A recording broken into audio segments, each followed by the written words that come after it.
আসসালামু আলাইকুম বন্ধুরা, সবাই কেমন আছো? আজকে তোমাদের মাঝে টক ঝাল রেসিপি নিয়ে হাজির হয়েছি। প্রথমে কয়েকটা কাঁচা আম নিয়েছি। আমগুলোকে খোসা ছাড়িয়ে ভালো করে পরিষ্কার করে নিয়েছি। তারপর একটা কাটার মেশিন দিয়ে ভালো করে আমগুলোকে কুচি কুচি করে পলে নিয়েছি। তারপর একটা ছেঁচুনি নিয়ে তাতে কয়েকটা কাঁচামরিচ, ধনেপাতা দিয়ে দেব।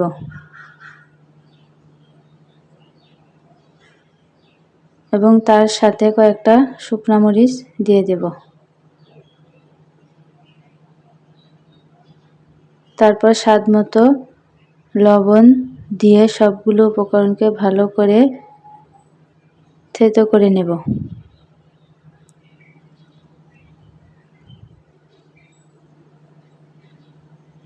সবগুলোকে ভালো করে থেতো করে নেওয়ার পর সেখান থেকে উঠিয়ে পলে রাখা আমগুলোকে সাথে দিয়ে দেব।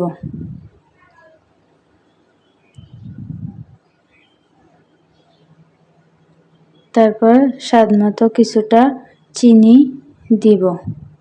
যেহেতু আমার কাসুন্দি হাতের কাছে নাই, তাই আমি পরিমাণ মতো সরিষার তেল দিয়ে আমসহ সবগুলো উপকরণকে ভালো করে মাখিয়ে নেব। এমন টকঝাল রেসিপি পেতে অবশ্যই চ্যানেলটি সাবস্ক্রাইব করে সাথেই থাকুন। আর আপনি যদি আমার ফেসবুক পেজ থেকে দেখে থাকেন তাহলে পেজটি অবশ্যই ফলো দিয়ে সাথে থাকবেন। সবগুলো উপকরণ ভালো করে মিশিয়ে এখন আমাদের আম ভর্তা রেডি। আজকে এই পর্যন্ত। আগামীকাল নতুন আরেকটি ভিডিও দেখার আমন্ত্রণ রইল। সে পর্যন্ত ভালো থাকবেন, সুস্থ থাকবেন। আল্লাহ হাফেজ।